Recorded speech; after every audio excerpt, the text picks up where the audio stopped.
Welcome to No Password Required, a monthly conversation that introduces you to some of the top talent in the world of cybersecurity.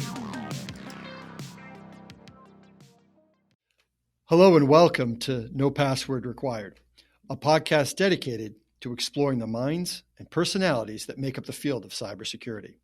I'm your host, Jack Clabby, and with me today is Kayley Melton, the Vice President of SAC Courseware and Labs at KnowBe4. On the podcast today, we'll chat with Bianca Lewis, hacker handle BiaSciLab, a next-generation teenage hacker and the CEO of Girls Who Hack. Girls Who Hack is an educational platform that teaches young girls hacking skills. Bianca's cybersecurity journey started at age 11 when she was part of a team that successfully compromised a simulated election reporting system at DEF CON 26. And when she's away from her computer, she loves being on stage with her theater group. That's right, she's an artist too. Bianca, we look forward to a great conversation. But first, hello to my co-host, Kayley Melton. Hey there, Jack. I'm so glad to be here with you again. Kayley, when you're working on trainings and I'm working on legal responses to cyber, one of the big overlaps there is the fear that everybody has of ransomware. And I know one of the questions that I get if I'm responding to an incident is, can we catch these guys? And oftentimes we say, there's a chance, but probably not. And even if you figure out who they are, you're probably not going to get them. But some stuff has happened recently where it looks like the tides may be changing. What happened recently and kind of what do you think about that? So recently, police in Germany took down a ransomware gang called DoppelPaymer, which, wow, that's a difficult name to confidently say. And yeah, these guys took $40 million from the U.S. alone in terms of ransoms from victims.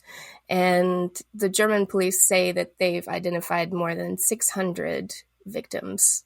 And yeah, the question is definitely, are the tides actually changing, or is it more like Ed Cabrera says, and it's more of just an ebb and flow? It's funny. It's like they took $40 million. Like if somebody robs a bank, a lot of times, I mean, I think like the FBI catching rate on bank robberies is like 98% or something crazy like that, where they end up just finding the person who did it holding the bag that came from the bank. Right. And maybe they spent the money, maybe they didn't, but it's not, sometimes they're capers and they're challenging to find, but sometimes it's pretty straightforward. The story of how how law enforcement caught these DoppelPaymer guys, you got the US FBI, you got law enforcement in Germany, you got law enforcement in Ukraine, where things are a little complicated. And to say the least. Yeah, right? And Netherlands. And so it's, I know that the FBI, and when it was reported in March, they were like using it to say, hey, we're going to deter people from doing this. But when I read it, I was thinking, this to me just shows how nearly impossible it is to go out and get these ransomware actors because of all the things that had to go right. Right? It's not just like, you don't just pull a fingerprint and say, oh, it was this guy. Let's go arrest him at a birthday party where we know he's going to be. Right, it's more complicated exactly. than that. I don't know. Sorry. No, I mean, do you think people will take some confidence from this? I mean, I personally don't. Not a lot anyway. I think it's a good sign that we are able to find some of them. But like you said, everything kind of has to line up. The stars have to align for that to happen. And the few people that they didn't catch who were part of it, Igor Turashev specifically, I was reading that he was an alleged leader of the much more insidious Evil Corp from Russia. And they've, stolen $100 million that we know of. And even though they're allegedly quiet, who's to say it won't be the same as DoppelPaymer? And they go quiet, they rebrand, go quiet, come back, It's funny that the FBI says that which I think is probably all they can do. They say that their goal with this is disruption. It's not so much prevention because it's hard to do. It's not so much deterrence. It's not even capturing everyone who commits these things, because those are just really, really challenging things. It's disruption, which I don't know. I mean, I guess it's kind of cool that there is that role for it. And this is an extraordinary story of of how law enforcement cooperated to do this. So all credit to it. But I think it also does illustrate just how challenging these adventures can be and how far away we are. I mean, even in the story, each of the nations where there was an arrest is like a member of international cooperation groups. Like it's Germany, Netherlands, Ukraine. And then, like you just said, it's the really bad guys are in Russia and probably other countries that are not being named in the article in the Washington Post or that was otherwise accessed. So that's the hard part. Is it almost tells the folks, don't go to Germany, just stay in Russia or stay where you want to go. Exactly. That's one of the things I thought as I was reading about this. And there was a report that came out about a month ago called the Cyber Services Snapshot. And they were able to show in the last quarter of this last year, Q4 2022, that ransomware was responsible for 96% of all attacks. What? So what? Yeah. Awesome. Yeah. Awesome. Business email compromise squeezes into those last four. Right. Exactly. So it's not just evil hackers penetrating with brute force. It's ransomware, or it's an I guess, with the ransomware. Okay. Yeah. Oh man. And how much of that do you think? I mean, just rough ballpark is social engineering. I mean, yeah, I would say almost all of it, at least phishing, I would say phishing is probably responsible for nearly all of it because it usually is, And that's a problem too with this kind of crime, where I don't know there's estimates that vary wildly about how much of it's actually reported and then what losses actually are. I mean, there's really no good data. You can look at insurance numbers, you can look at information the FBI said, but it ranges somewhere between 8 and 20 billion, which itself, I mean, that's 12 billion is a pretty big spread, right? Yeah. For how much these losses are. And so even when you take down a major ransomware group, it's 40 million in the US, which is a lot of money by anybody's terms, but a relatively small percentage of the estimated losses of what this thing, of what ransomware does against a global economy. Yeah. What was this? Something like less than 1% of the total, something like that.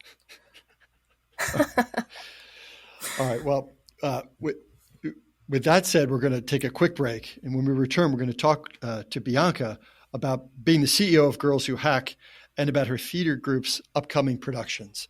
And I have to say, with the threat of ransomware that's out there, it's awesome to talk to somebody who is at the forefront of really both doing it herself, but also training US-based and international cybersecurity defenders. So looking forward to talking with Bianca.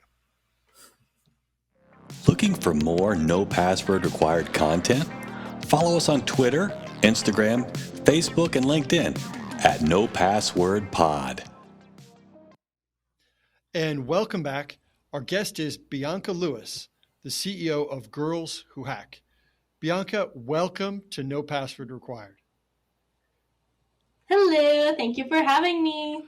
All right, so can you give us, just to start us off, can you give us your earliest cybersecurity related memory? So when I first started in cybersecurity, I was around kindergarten, first grade, I'd say. But my actual memory from it, because I can hardly remember what I ate for breakfast, let alone all the way back there, was I was at B-Sides Delaware, and I was at the kids' track of it, and we were playing with snap circuits. You know, snap circuits, like they have the board and then you just snap it together to create lights and stuff. And what us kids figured out is we could put a bunch of battery packs connected to the fan that flies upwards. And we put so many battery packs that the fan went so fast and so high up that it pushed the ceiling tile in the hotel upwards. And then the adults had to take the snap circuits away. It was an interesting experience, to say the least. How did you find yourself there at B-Sides? My dad works in cybersecurity, and he's been going to conferences his whole life and always loved the environment. And once I showed signs of being into the cyber field, he took me to my first conference, which was a B-Sides Delaware, I believe. And I liked the environment. I love the people. There were CTFs going on and different talks, and just, it's a conference. Of course, it's going to be fun and energetic. And my little brain was like, ooh, this is where I belong. Can I ask, how old were you when you first had your fingers on a keyboard, do you think? Well, I started programming in Scratch, like I said, kindergarten, first grade. So whatever age that usually is. So quite a while back. And then I just kind of continued from there. Very cool. So we know you're the CEO of Girls Who Hack. Can you give us a little bit of the past, present, and future? Sort of how did that get started? What are you doing now? And kind of what are your plans for the future? As for the past, I started Girls Who Hack in 2019. I wanted to create a safe space for girls to help support each other in the cybersecurity community, because there's not a lot of like girl-only beginner groups out there. And I'm like, how cool would it be if we could all learn together and not be like the only woman in the room? So that's the general reason why I started it. Somehow, miraculously, girlswhohack.com wasn't a taken website for some reason. Like, no one took that name yet, and we're like, snatch that up. Present, pretty recently, I created Girls Who Hack as an official non-for-profit now, which is pretty cool. And as for the future, I'm hoping to just keep expanding this business and teach more classes in person and take the show on the road all over the U.S. and hopefully all around the world. Can you describe for our listeners just what the business is and how you bring the message out through the business? Of course. So our motto is teaching girls the skills of hacking so that they can change the future. I provide online and physical classes to any girl who wants to start her journey in cybersecurity. I've taught all sorts of classes on any beginner intro level hacking stuff. So building a virtual machine, how to hack it, cross-site scripting, some basics that any girl would need to know to launch her off into the world. And I have all of these classes online on my website, girlswhohack.com, as well, if you'd like to see them. And then I've done talks and classes at conferences as well, and that's what I've been doing. It's so cool that you're doing this. All I can think is how much I wish this was a resource when I was your age. I'm curious, because of my own experiences trying to break into tech at that age and in this gender body. Have you already faced any sort of discrimination or blockades for either your age or your gender? I've definitely dealt with both. When it comes to being a young girl, just in general in the field, obviously we are not too big of a represented demographic. Most of it is older white males, and when you go to conferences and stuff, thankfully over the years I've even noticed it as I was growing up. I say that as if I'm really old right now, but I'm only 16. But I've noticed more and more like females and just minorities in general joining in, and a bunch of younger people getting more interested in cyber, which is cool. Personally, dealing with all of this, again, that's one reason I started Girls Who Hack, is because I noticed like I used to be the only girl in the room, usually the youngest as well, and I just didn't have that like relatable support with me. And giving talks and teaching classes and things, especially when I started working in election security, which is a pretty adulty, air quotes, subject, I would get like a lot of people asking like targeted questions, I would imagine, because I get a lot of good questions as well, but a lot of people would ask me on purpose very technical questions to sort of test my knowledge, or then people just believing that, oh, she doesn't know what she's actually talking about, she's just like reading a script, or I don't know what else they believe. So just kind of dealing with that, and I'm probably going to be dealing with that for the rest of my life as well, has been kind of a challenge.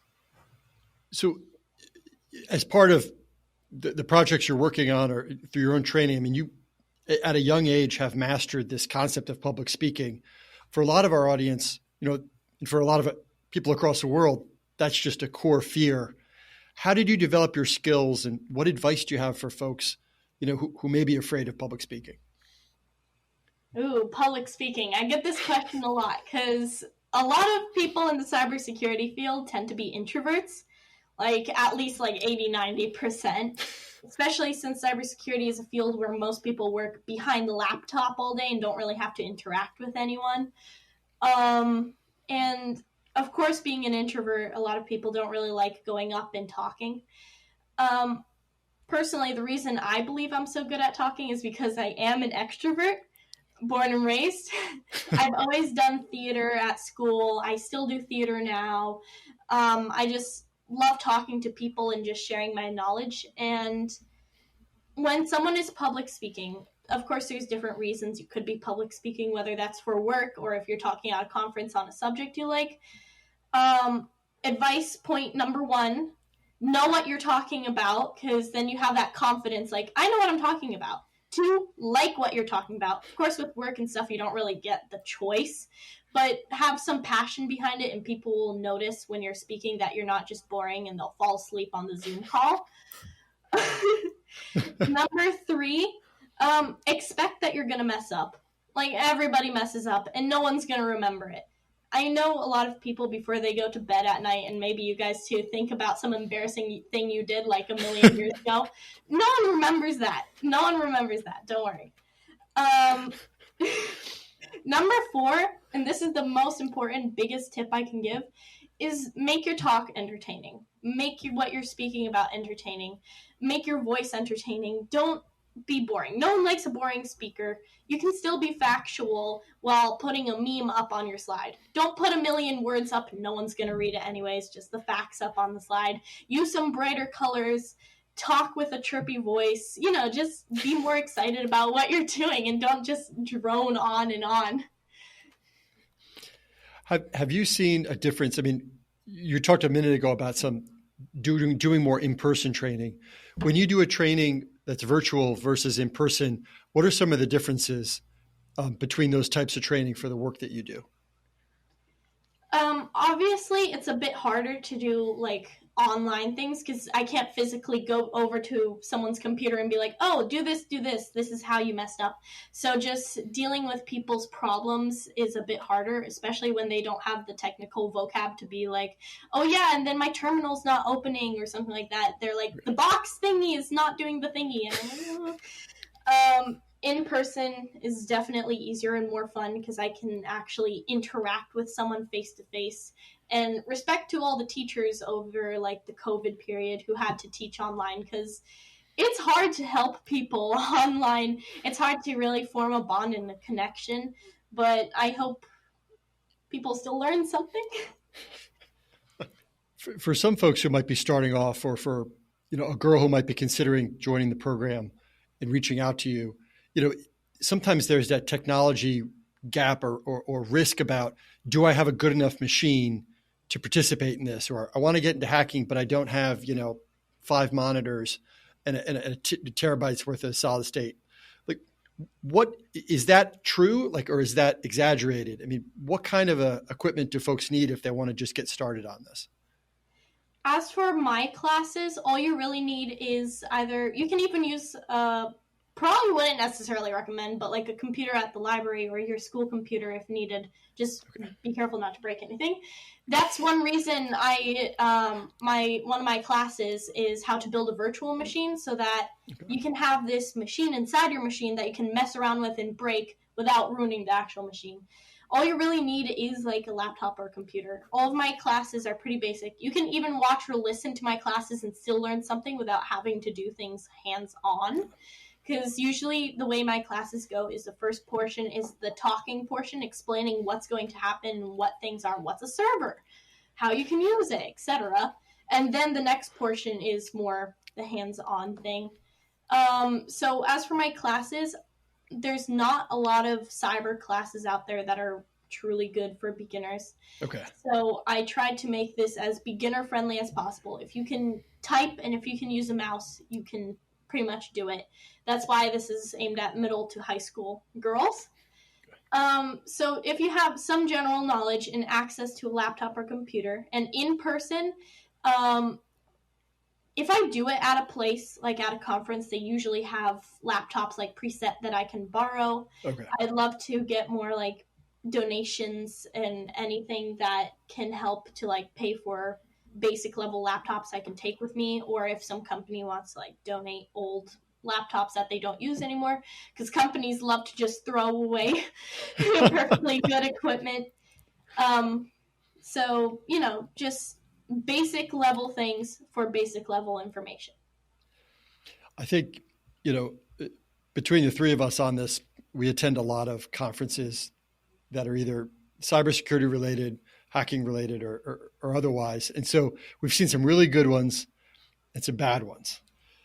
If you could build your own cybersecurity conference from scratch, what would it look like? What would you call it? Ooh. My goodness. I would definitely want to incorporate all the things I love the most about conferences, which is a lot of hands-on things. First, I would find a good space that would be nice and versatile. I would get as many cool companies as I could to come do CTFs and projects and stuff, so no one's sitting around bored. Very active. I'd love to find speakers that are very entertaining and not just droning on and on, like I said. Would be fun. I would have a kids track, and I know not a lot of conferences have kids tracks because they're already so small, but if my amazing conference of awesomeness, not an official name yet, was a real thing, I would definitely love to have a kids track so that people could bring their kids or some random kid they found off the street to the conference so they could learn something. As for a name, I don't know a name. Of course, I kind of want to slap my Girls Who Hack name on anything, so that would be cool. Yeah. Something cool that would catch someone's eye. I'd want it to be a very fun, hands-on conference. Not just like a learning kind of conference, but more of an active conference. With lots of badges and stickers, because that's the only reason people like them. It's funny because if someone says, "Hey, I'm a cybersecurity attorney, so I give talks from time to time," and someone will say, "Hey, can you give this talk? It's on short notice." I can say, I can typically give a good training or a good talk, or I can give a bad training or a bad talk on short notice. But to give a good training or a good talk, it takes a lot of work. To design an interactive training is a ton of work, and it's essentially a science. Has that been true for you, that the better the training, the more back-end work it really requires on your end? The trainings and classes I do for Girls Who Hack is different than like my normal talks I do. Okay. As for my training, and this applies to my talks definitely as well, is I like to take bits and pieces from other talks and things and piece them together. Since a lot of my talks cover similar topics usually, that goes true with my training. So depending if I have like an hour, I'll do a shorter class and cut off some things and add some things if I need a longer class. When it comes to classes, obviously I have to create the challenge, so that's going to take longer. When it comes to my talks and that kind of thing, kind of a crazy method, but hear me out on this. I've talked a bit about this before, but what I like to do is I submit a talk before I've created the talk. So So if I want to do a talk on packet capturing, for example, which I've done before, I'll be like, packet capturing seems like a cool thing. I'll submit a talk to DEF CON about packet capturing. If it's accepted, then I'll make it.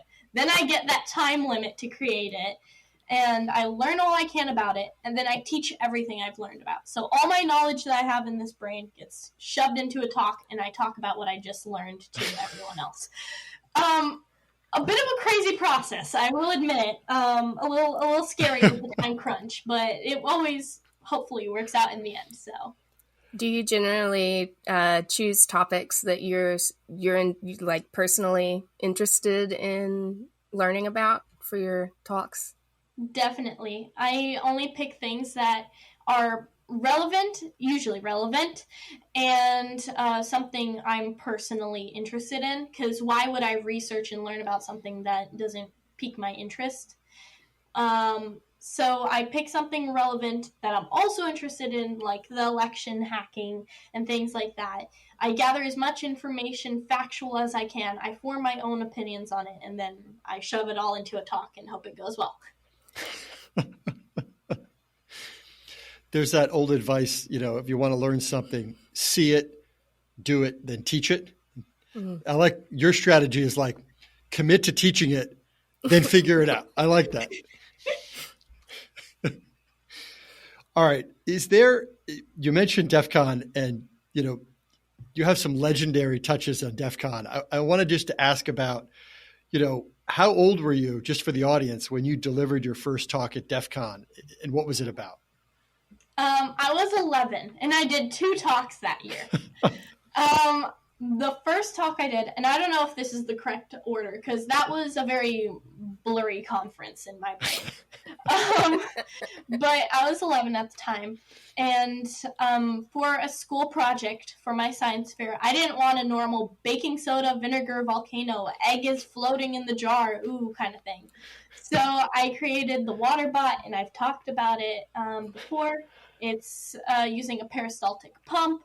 It dispenses a certain amount of water or chemicals to the plants. That's a whole nother story for a whole nother time. But I talked about that project in that DEF CON talk, and I got the hangover slot. So it was just a bunch of adults sitting there like, what? Just slightly confused, like, how old is this girl? Where are her parents? What's going on? She's talking about her science fair project? Then my other talk was in the Roots Asylum, which was, I called it Packetmon. I combined Pokemon and packet capturing. That's awesome. We used Wireshark to capture the packets, like capturing Pokemon. I thought that was pretty clever. And it still is. So those were my first 2 things. So it was on a project I worked on, and then that first talk thingy that I did at DEF CON was on something I this sounds cool. I'm going to submit the talk, then do it, like we just talked about. In the years that you've been going to DEF CON, has it gotten better for young people, more welcoming to young people, or do you think there's more they can do to make it welcoming? Well, over the first years, they had the Roots Asylum, and I always loved the Roots Asylum. The Roots Asylum had its own badge, it had its own shirts. It was like a whole separate conference. I always loved it. I made so many friends there, and there were so many creative, fun kids, and it was just a really good experience overall. But then COVID hit, and DEF CON shrunk, and it was online. They can't really have a kids thing online, and they didn't want to worry about that. Yeah. So the next year came, and now that everything's back to normal, they haven't really created a kids track again.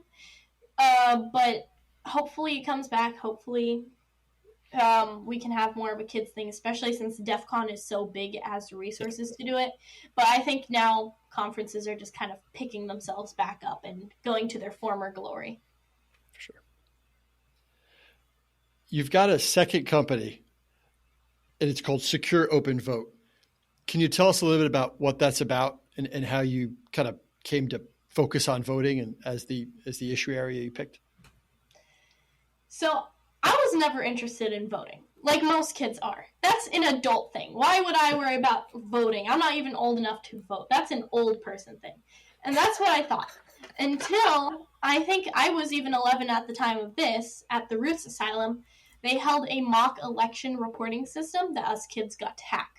So I sat there at the table. Keep in mind, I could barely type at this point, and they gave us a little packet talking about just how the system works and how we can hack it. All the kids, varying between ages of like 7, 8 until 14, were able to change the vote count in under 15 minutes. The kids who could barely type. And even I could do it. And at that time, I didn't have a lot of cyber knowledge. And I think that was just very eye-opening. I'm like, adults are using this system? Why does it suck? Why is it so bad? So I went on one of those crazy, the Google searches, watching videos and stuff, all on election security, less on the political side and more on just like the system itself. Okay. And I was just noticing like all the flaws in it and how I could make it better. So I did some talks on it, and I did a talk at DEF CON as well, just on the problems in the election system and how I would fix it. And I'm like, why don't I fix it? So that's when I started Secure Open Vote. I started building my own end-to-end election system that's completely open source. Anyone can look at the source code. I want hackers to hack it, tell me how I can make it better, and just make it the most secure system that I possibly can. And so far, I've made the registration system for it, the reporting system for it. I'm working on the registration system. Blah. Word jumble there. And I brought it to DEF CON one year for people to try to hack. And people try to hack it and change the vote count, and no one was able to. So awesome. Far it has not been hacked, which is a good thing. And hopefully I can just continue to build the entire system and maybe get it used in the US one day, which is ultimate goals, I suppose. That's incredible. One of the things that on the podcast we talk about, and we've talked about with Kayley a fair amount, Katie, you and I, about breaking conceptions about what cybersecurity and hackers are, and like this idea of what you have. We've talked about one aspect of it a bit, and another one we want to ask you about is your role in the theater, and how hackers can be creative people who love the arts, who have opportunities for self-expression outside of working with computers. Can you tell us a little bit about like maybe your theater group's upcoming production and a little bit about how you got involved in the theater and how it impacts your world as a hacker too? I've always loved theater. I've always been part of my theater groups at school. I've always loved to be center stage. That really helps with the public speaking. And honestly, I recommend theater to absolutely anyone. And there's theater groups everywhere, improv nights, improv groups. And that really helps just with your creative process in your brain. It helps with your public speaking, getting over that social anxiety. And I think that really was what helped me. I've always loved just the community in theater. I'm homeschooled, and right now I'm part of a homeschool theater group. I am part of the homeschool theater group, and we're doing Hamlet right now.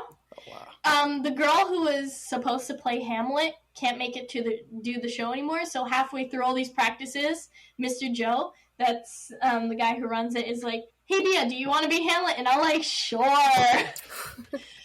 So now I have a bunch of lines to learn, a little nervous. Wow. Last minute. But thankfully with our group, and what I love so much about it, is that we take a classic play, so we've done like Romeo and Juliet before, and we turn it into our own thing. So we still use the original plot and original lines, but with our own like funny, cool twist on it. And all the kids I work with are so fun and outgoing, and some of them are introverts, like in the quote-unquote real world, but it just provides like a safe learning environment where we can all help each other learn and grow. And that really helped in my just cyber field, especially when it came to talking on stage, being unique, seeing other people's perspective, working with other people. Improv is one of my favorite things to do ever. Being put on the spot there, again, helps with public speaking, especially if you like mess up or something. You just kind of got to know to go with the flow. Have you ever thought about using your theater skills for social engineering? I Okay, so I'm not going to give all the details, but I'm not an evil person. I'm going to point that out. But I have used my acting skills many a time. I can cry on command. I can do things. And that's definitely going to come in handy in, like, especially if I want to go into, like, penetration testing and going into the field for real. If you can, like, cry on command, oh, I need help, this is going on, let me in right now. Just like not being nervous and just being kind of on the spot and being ready to deal with any situation, that definitely helps a ton. Have you ever had your hacker friends attend a theater production or your theater friends come to a training? Do the worlds ever overlap? I've never really invited anyone from the hacker field to any of my shows. Maybe I'm just a little too nervous for that. But I've definitely talked to my friends at theater about like my cybersecurity passion and thing. And just talking to them about it, they're like, what? Again, they're like anyone else with the common misconceptions of what a hacker is and what cybersecurity is, and oh, it's a guy in his basement on his computer, and I'm like, not always, sometimes. So talking to them about it is always really fun and just like confusing them, but they seem curious enough about it, so.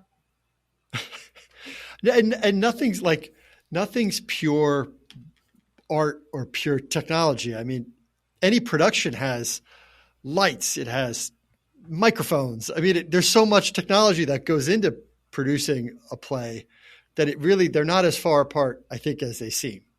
What do you agree with that, or am I off on that? What do you think?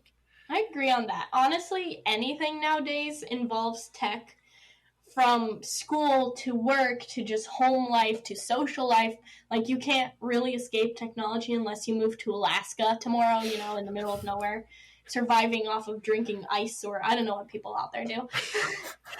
But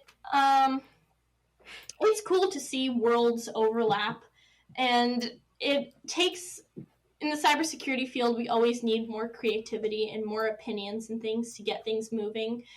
Because even for a lot of cyber companies or just tech companies in general, they tend to be more old-fashioned still, even though they are a tech company. So it's cool to have the sort of art perspective when it comes to that, and the tech perspective when it comes to theater. All right. Well, after a short break, we'll return with our lifestyle polygraph section. So stay with us. You're listening to the No Password Required podcast. We cover cybersecurity and a lot of other stuff. Welcome back. Bianca, are you ready for the lifestyle polygraph? Yes, very excited. All right, first question. What type of adventures do you have planned for this summer? Hopefully a lot of traveling and a lot of conferences. Now that conferences are back, I want to go enjoy more conferences, meet more people, and just get back into it. Hopefully this summer I can go to Romania again. I go there like all the time. I basically grew up there, and I have a ton of family there as well. I'm half Romanian on my mom's side. Love visiting there, friends, family. So hopefully going there, enjoying the summer there, maybe going to the beach, the usual. That sounds amazing. I would love to go to Romania sometime. I'll take you. Let's go. All right. When you go to Romania, do you bring you just bring one laptop, or do you bring like a whole bunch of stuff? Like, what kind of tech do you bring with you when you travel like that? I usually just bring my laptop because I'm always scared to travel with like tech equipment, because I don't want to go over there and like lose something, and then luggage is just crazy, and we always get our luggage late, and I don't want to risk that. Totally.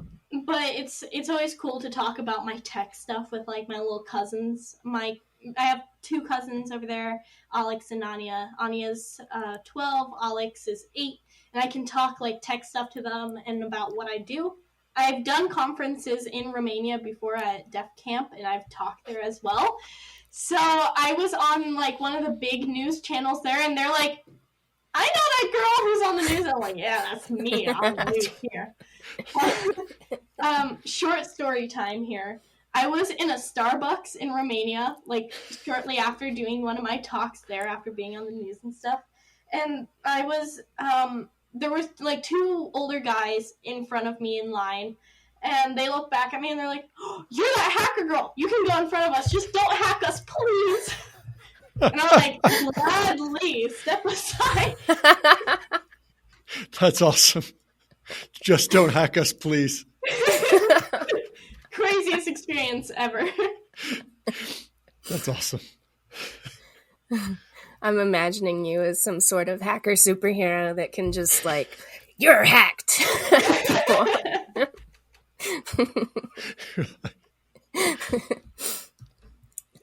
Number 2, what is your favorite way to spend time with your family? Hard choice here. Being homeschooled and my dad works mainly from home and my mom's a stay-at-home mom has definitely brought us like closer together. Oh, save me from here and get me out of here.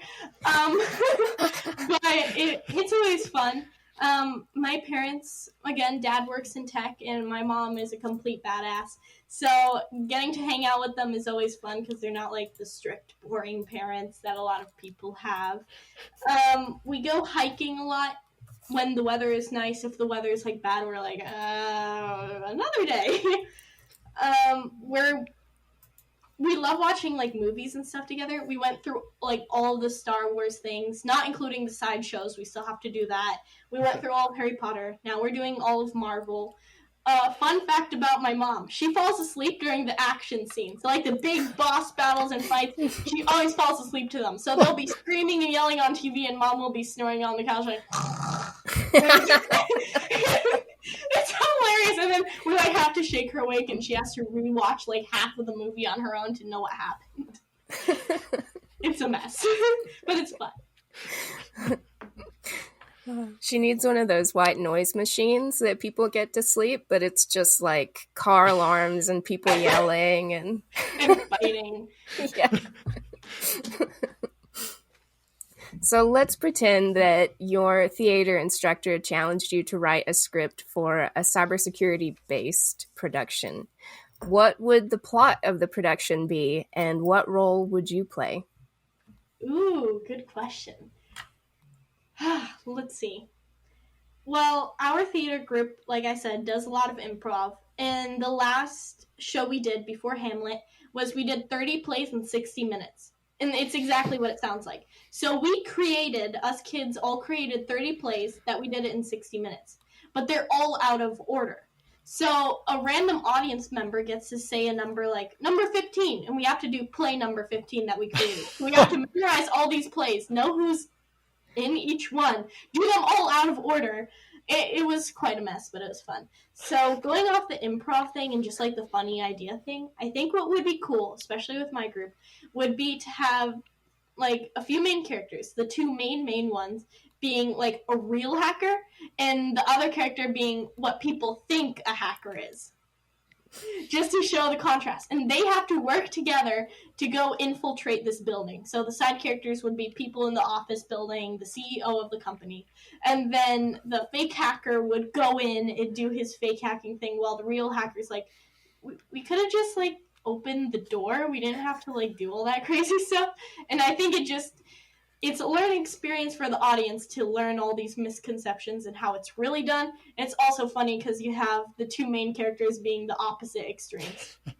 And then me, I'd either want to be, not to give myself the main role here, but either the fake type of hacker or the real type of hacker. I think it might be good to be the fake type of hacker and have like a boy be like the whatever hacker, just to show like, again, forcing the stereotypes, put the boy in the hoodie with the laptop and like the green numbers going down the screen, and then me just be like, everyone's gonna know you're crazy if you're gonna walk in the building like that. That's right, the hacking montage, right, where they're just fingers on a keyboard, Okay, now I need to get past the firewall and the other firewall. Then I need to traject around the CTF and then go into the data frame database and click, bam, we're in. Is that ever a thing? Like if you're hacking something where at the last minute you press the enter key, like with authority, like is that a thing? I mean, I do that. Like, once I finish something or finish some code, I'll be like, bam! And then I'll get like 50 errors. Okay, time to try this. 80 errors? Okay, I'm gonna try this again. Then get frustrated, go have a snack break, come back, and then be like, this is nothing like the movies. I don't want to work in cybersecurity anymore. That's awesome. Maybe the problem is that you're not pressing enough keys quickly enough. Yeah, exactly. I'll just build a machine to type random keys for me. That'll totally work. Exactly. I legit love your idea for the production. I create training for adults mostly, but sometimes younger people on security awareness stuff for the general public. And yeah, you never know. Maybe we'll have to partner on something like that. I would love that. I love to create fun learning experiences. So if that's your mission, that's my mission. Awesome. So far, the polygraph is going really well. Not that I'm biased based on what you just said. All right. So you're on stage often, and with the law of averages, things will sometimes go wrong, which you actually said yourself earlier. How do you prepare for those situations, or when you find yourself in a situation that isn't going exactly as you planned it? It's different on different situations, so I'll give some different scenarios. If you're acting or if you're working in a project, all of these things apply to both. If you have team members, always rely on your team members and trust them that they can help you and carry you along, because you'd do the same for them in any kind of situation. Improving helps. As long as you don't necessarily have to like follow a script, then as long as you know the general idea of what you're supposed to talk about, you can kind of continue on and then go back to a topic like, oh, and I forgot to talk about this earlier, but it connects to this in this way. So just knowing what you're talking about, big thing that'll help so that you can kind of go around without worrying. Just if you have to do some kind of public speech, having note cards with you with just the facts, not what you're going to say exactly, so you don't stand there like, on May 13th, 1977, Just have the basic facts, like the date, you can just glance down like, ooh, when was that again? Ooh. Tip number 2, biggest tip, I've even used this. So the first time I spoke internationally at Def Camp, I had the wrong slide deck up. And I was in control of the slides, right? So I click to the next slide, I look, I'm like, that's not the slide. So I look at my dad in the audience, he knows what's up, goes backstage to where like all the people who are running it are. And instead of just freezing up on stage, I do what any smart person would do, and I crack all the dad jokes I could memorize. I mean, the worst dad jokes. Memorizing dad jokes is way better than talking about the weather. Like, so, you see that weather out there today? It's pretty weathery. You can crack out a bad dad joke, get everyone laughing, because everyone loves dad jokes. Great way to, like, sort of give yourself a little reset. Learn to make fun of yourself. Don't take yourself seriously. Everything doesn't really matter in the end. You can really do anything you want. No pressure in life if you want, Absolutely. I agree. So, final question. If you could have the ultimate gap year after you graduated high school, what would be the main highlights?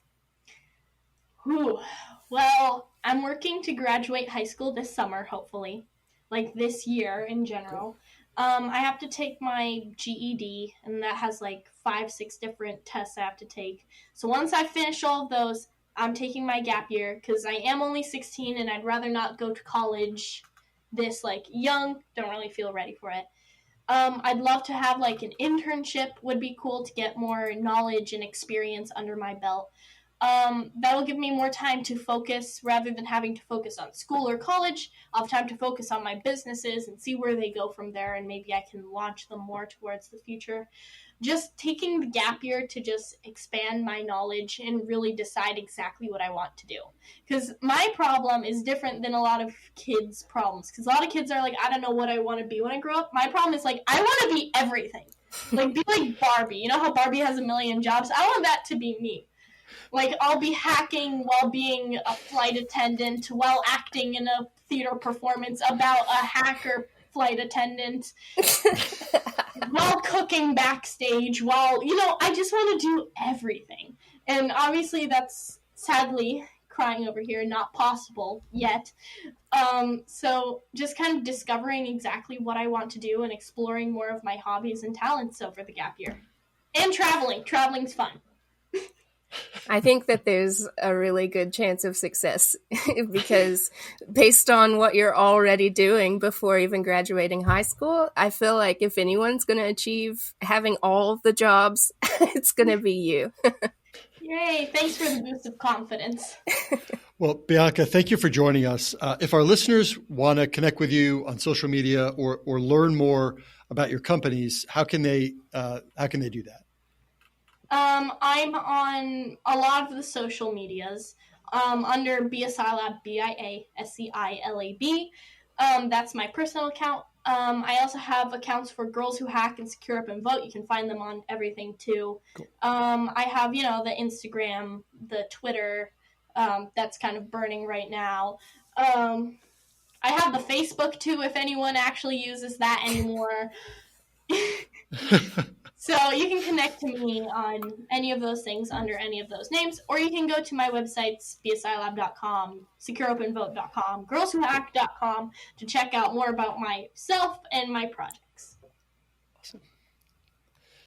And that brings us to the end of the program. Thank you for joining us. First and foremost, I have to thank my co-host, Kayley Melton, and thank you also to our guest, Bianca Lewis, the hacker actress and the master of Packetmon, which I still think is one of the coolest names for a convention topic that I've ever heard. Remember, rate, review, and subscribe to the No Password Required podcast. You can find us on social media at No Password Pod. I'm Jack Clabby. Thank you for listening, and we'll talk again soon. Thank you for listening to the No Password Required podcast. The show is produced by Cyber Florida. A special thanks goes out to our friends at Carlton Fields and Second Watch. If you would like to learn more about the show, visit our website at cyberflorida.org/pod. And if you still need more show content, check out our social media at No Password Pod.